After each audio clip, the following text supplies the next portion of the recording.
Eyona njongo yezithuthuthu kukuzisa uncedo lwezempilo kwabo balidingayo. Bekukade kukho intandabuzo ngokulungela kwazo ukuthutha izigulane. Lo mzi-mveliso kulapho zenziwa khona ezi zithuthuthu.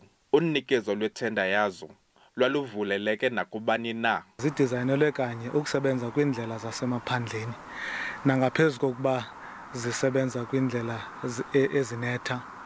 Kuba uba uyayijonga ibhayiki le ubuqu bayo, amavili wayo enzelwe ibhayiki efanele ukusebenza kwindlela zasemaphandleni. Isebe lezempilo limile kwelithi ezi zithuthuthu zilinyathelo elile ekufikeleleni kumgangatho we-National Health Insurance. Zizakwazi ukufikelela kwindawo ii-ambulances ezingafikeleli khona. Singenelwe zi-TB, singenelwe zi-HIV and AIDS.